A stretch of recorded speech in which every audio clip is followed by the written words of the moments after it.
ആദ്യ ടേമിലേതുപോലെ സമാധാനപ്രിയനായ പ്രസിഡന്റ് ആയിരിക്കില്ല രണ്ടാമത്തെ ടേമിൽ താനെന്ന് പറയാതെ പറഞ്ഞ് വീണ്ടും രംഗത്തെത്തിയിരിക്കുകയാണ് ഡൊണാൾഡ് ട്രംപ്. കഴിഞ്ഞ ദിവസം ഇന്ത്യക്കും കാനഡയ്ക്കും ശക്തമായ മുന്നറിയിപ്പുമായി അമേരിക്കയിലെ നിയുക്ത പ്രസിഡന്റ് ഡൊണാൾഡ് ട്രംപ് രംഗത്തെത്തുകയുണ്ടായി. കാനഡയെ അമേരിക്കയുടെ ഒരു സംസ്ഥാനമാക്കണമെന്നാണ് ഒടുവിൽ ട്രംപ് ആവശ്യപ്പെട്ട പ്രധാന കാര്യം. കാനഡ അമേരിക്കയിലെ 51ാമത് സംസ്ഥാനമാകുന്നത് മികച്ച ആശയമാണെന്നും അദ്ദേഹം പറയുകയുണ്ടായി. കനേഡിയൻ പൗരന്മാരിൽ കൂടുതലും കാനഡ അമേരിക്കയുടെ ഒരു സംസ്ഥാനമാകണമെന്ന അഭിപ്രായമുള്ളവരാണ്. അതൊരു മികച്ച ആശയമായിട്ടാണ് കൂടുതലും ആളുകൾ കാണുന്നത്. അങ്ങനെ ചെയ്താൽ പല കാര്യങ്ങളിലും അവർക്ക് ചെലവ് വലിയ തോതിൽ കുറയ്ക്കാനും കഴിയും. ട്രംപ് സോഷ്യൽ മീഡിയയിൽ കുറിക്കുകയുണ്ടായി. ട്രംപ് ഇത്തരം ഒരു ആവശ്യം പരസ്യമായി ഉന്നയിക്കുന്നത് ആദ്യത്തെ പ്രാവശ്യമല്ല. എന്നാൽ അതിർത്തിയിലെ പ്രശ്നങ്ങളും മയക്കുമരുന്ന് കടത്തലും ഉൾപ്പെടെ കാനഡയ്ക്ക് ശക്തമായ മുന്നറിയിപ്പ് നൽകിയ സാഹചര്യത്തിൽ ഇപ്പോഴത്തെ അഭിപ്രായ പ്രകടനം പുതിയൊരു സാഹചര്യം സൃഷ്ടിച്ചിരിക്കുകയാണ്. കനേഡിയൻ പ്രധാനമന്ത്രി ജസ്റ്റിൻ ട്രൂഡോയെ കാനഡയുടെ ഗവർണർ എന്ന സോഷ്യൽ മീഡിയയിൽ പോസ്റ്റുകളിൽ ട്രംപ് ആവർത്തിച്ച് പരാമർശിക്കുകയും ചെയ്യുകയുണ്ടായി. തിരഞ്ഞെടുപ്പിൽ വിജയിച്ചതിനു ശേഷം ട്രംപിനെ ട്രൂഡോ സന്ദർശിക്കുകയും ഒന്നിച്ച് ആഹാരം കഴിക്കുകയും എല്ലാം ചെയ്തിരുന്നു.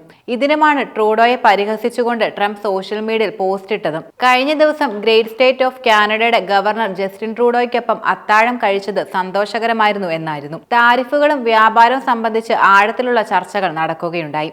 ചർച്ചകൾ തുടരാൻ ഗവർണറെ വീണ്ടും കാണാൻ ആഗ്രഹിക്കുന്നുണ്ട്. അതിൽ ഫലങ്ങൾ എല്ലാവരെയും അതിശയിപ്പിക്കുന്നതായിരിക്കുമെന്നാണ് ട്രംപ് പ്രധാനമായും കുറിച്ചത്.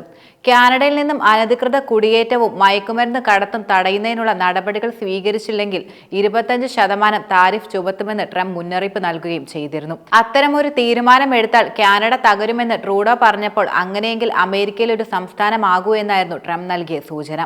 പിന്നീടായിരുന്നു കാനഡ അമേരിക്കയുടെ ഭാഗമാണെന്ന് ട്രംപ് ആവർത്തിക്കാൻ തുടങ്ങിയത്. അടുത്തിടെ നടന്ന ഒരു പൊതുജനാഭിപ്രായ സർവേയിൽ പങ്കെടുത്ത 13% കാനഡക്കാരും രാജ്യം അമേരിക്കയോട് ചേർക്കുന്നത് നന്നായിരിക്കുമെന്ന അഭിപ്രായമാണ് മുന്നോട്ട് വെച്ചത്. ഇത് ട്രംപിന് ഊർജ്ജം നൽകിയെന്നാണ് വിലയിരുത്തപ്പെടുന്നത്.